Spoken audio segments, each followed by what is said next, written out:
नमस्कार, मी राजश्री. आपल्या Indian famous farmer या यूट्यूब चॅनलमध्ये आपले स्वागत आहे. आजची लेटेस्ट बातमी. कापूस सोयाबीन भाववाढीसाठी बैठक झाली. कापूस सोयाबीनचे भाव वाढणार.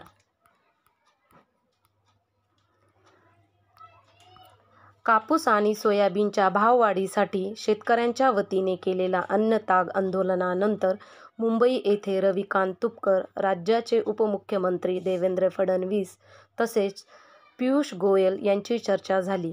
या चर्चेत सोयाबीन कापूस भाववाढीसंदर्भात काय तोडगा निघाला याबाबत सविस्तर माहिती पाहूयात. सोयापेंड आयात केल्याने तसेच देशातील सोयाबीन निर्यात होत नसल्याने सोयाबीनचे भाव दबावात राहतात.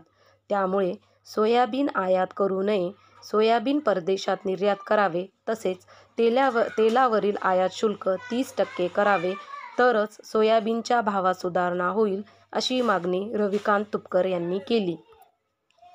यावर पियुष गोयल यांनी सांगितले की आम्ही सोयापेंड आयात करणार नाही, तसेच सोयाबीन निर्यातीसाठी सकारात्मक पाऊल उचलले जातील आणि तेल आयात शुल्क कसे वाढवता येईल हे पण ठरवू. पण हा निर्णय घेताना पंतप्रधान नरेंद्र मोदी तसेच अमित शहा यांच्यासोबत चर्चा करून सकारात्मक निर्णय घेतला जाईल. कापूस गाठी आयात न करण्याबाबत आणि कापूस निर्यात वाढवण्याबाबत निर्णय एकट्याने घेणे शक्य नाही. याबाबत आम्ही पंतप्रधान मोदी सोबतच अमित शहा यांच्याशी चर्चा करून सकारात्मक निर्णय घेऊ, अशी माहिती पियुष गोयल यांनी दिल्याचं रविकांत तुपकर म्हणाले. तर नेमका काय निर्णय घेतला जातोय हे बघून जर काही सकारात्मक निर्णय झाला नाही तर पुन्हा आंदोलन उभं करण्याचा इशारा रविकांत तुपकर यांनी दिला आहे. तसेच आंदोलन उभे करण्याच्या वेळ आली तर घरात न बसता रस्त्यावर उतरा तरच सरकार झुकणार आहे.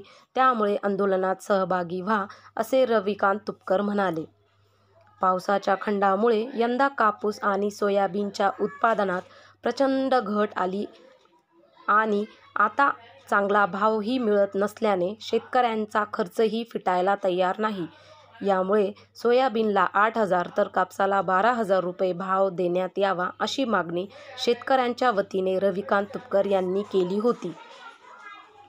आपण चॅनलवर नवीन असाल तर चॅनलला सबस्क्राईब करा. धन्यवाद.